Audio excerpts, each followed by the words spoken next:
This year, my gift to you is 12 episodes of Christmas.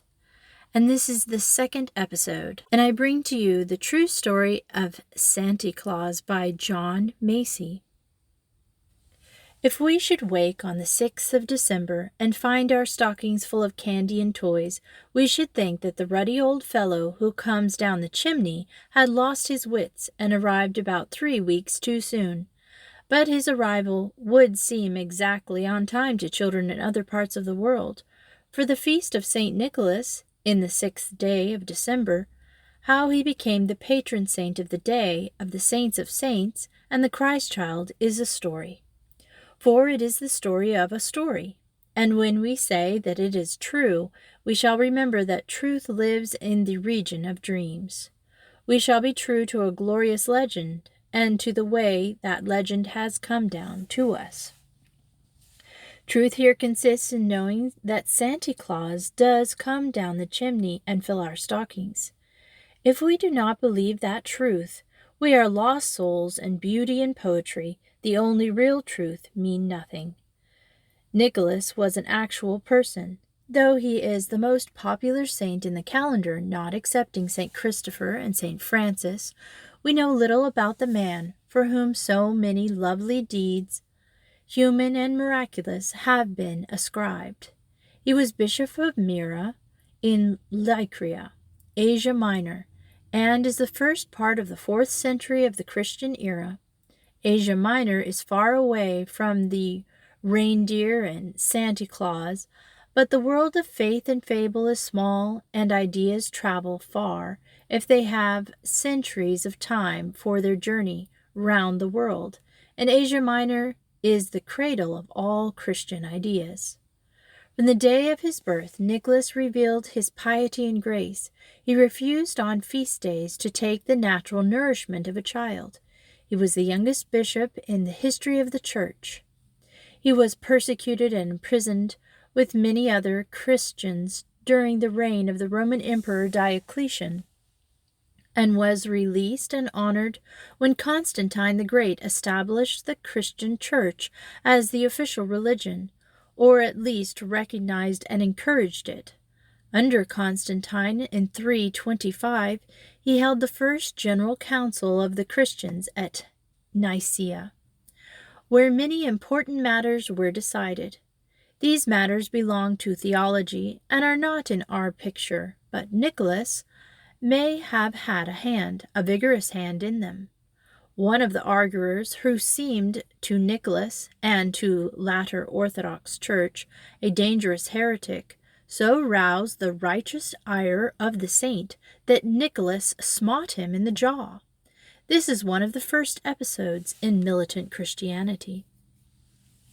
About 200 years after his death, Nicholas was a great figure in Christian legend, and Justinian, the last powerful Roman emperor in the East, built a church in honor of St. Nicholas in Constantinople. But the bones of the saint were not allowed to rest in peace in his own town, Myra, where he was probably buried. About 700 years after his death in the 11th century, what remained of the earthly Nicholas was dug up and moved to the city of Bari in Italy. In its day, it was one of the many important seaports and dominated Mediterranean traffic. The merchants of Bari organized a predatory expedition to the burial place of St. Nicholas, stole the bones, reburied them in Bari, and built a church which was long an objective for religious pilgrims and is still worth the travel of a lover of arts and architecture. The city of Venice, not to be outdone by a rival maritime town, also claims to enshrine the bones of the saint. So the curious tourist may take his choice. The bones are dust, wherever they lie. The churches in Bari and in many cities of Europe still stand, and there are more than 400 dedicated to St. Nicholas in England. More important, the spirit of the saint is alive throughout the Christian world. Nicholas was not a barefoot recluse vowed to poverty. His father was a wealthy merchant, and his riches, inherited or created by the magic wand which fairy godfathers wield, enabled him to be a dispenser of the good things of life, an earthly representative of supreme giver of gifts. The most famous episode in the long career of benevolence is his rescue of 3 dowerless maidens, an impoverished nobleman of 3 daughters, who could not afford to give them a dowry so that they could marry.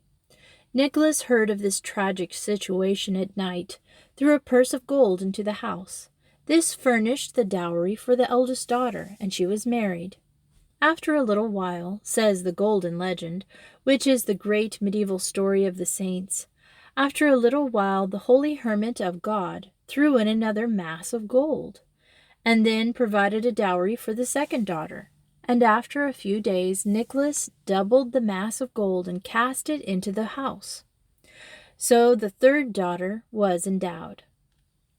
The happy father, wishing to know his benefactor, ran after Nicholas and recognized him, but the holy man required him not to tell nor discover this thing as long as he lived. Thus Nicholas became not only the generous giver, but the special patron saint of maidenhood, and was so known and celebrated throughout the Middle Ages. Dante speaks in 3 short lines, as if he assumed that everybody already knew the story of the generosity of Saint Nicholas to maidens, to lead their youth to honor. The Italian painters made much of this story. A fine pictorial representation of it is in the Metropolitan Art Museum in New York City.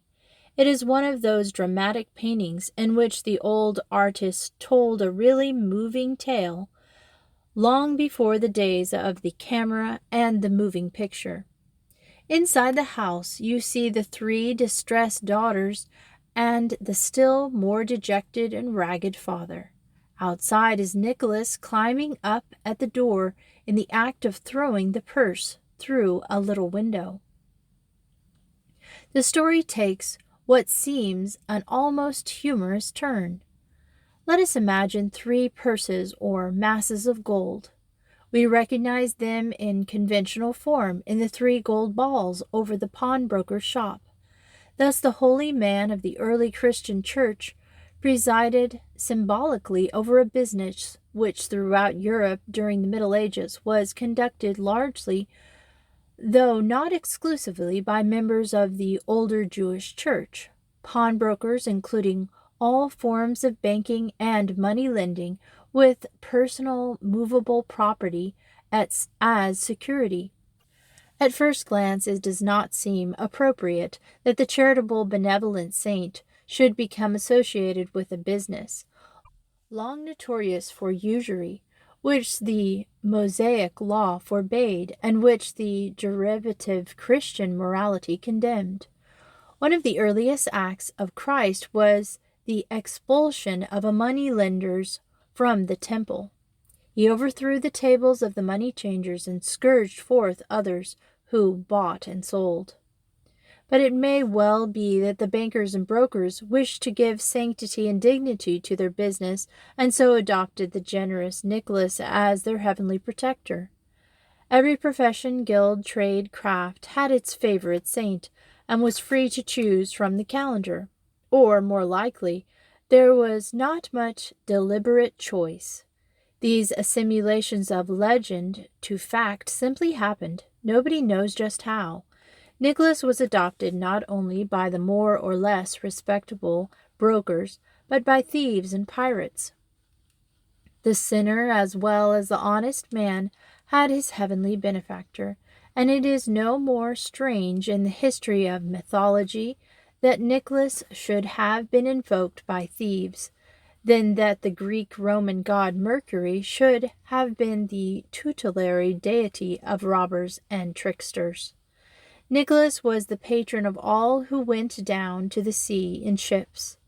Whether bound on a predatory cruise or a military expedition or an errand of peace trading, the distinctions were not always clear in fact or theory. There are many stories of his having rescued sailors from shipwrecks. It is written in the Roman Breviary, which is the official account, that in his youth on a sea voyage he saved the ship from a fearful storm. Greek and Russian sailors appeal to him for protection and carry in the cabin of the ship an image of the saint with a preparatory burning lamp. It is in accordance with the spirit of Christianity and other religions that a drowning man needs help, no matter what the moral purpose of his voyage through life may have been up to the hour of disaster. Nicholas, however, was a dispenser of justice according to the ideas of justice that prevailed when the stories about him grew up and took shape. One curious story of his judgment as patron of the money-lending and trade reveals the attitude of those who made the story. It shows the somewhat confused relation between Jew and Gentile, relations familiarized for us by the story of Shylock. The tale is told in the Golden Legend, translated by Caxton, the father of English printing and a tireless interpreter of foreign books into our English tongue. I change a little Caxton's words, which are not quite modern in form and construction. There was a man who had borrowed of a Jew a sum of money, and swore upon the altar of St. Nicholas that he would pay it back, as soon as he could, gave no other pledge. The man kept the money so long that the Jew demanded payment, and the man said that he had paid, and then the Jew summoned the debtor into court. The debtor brought a hollow staff in which he had put the money in gold secretly.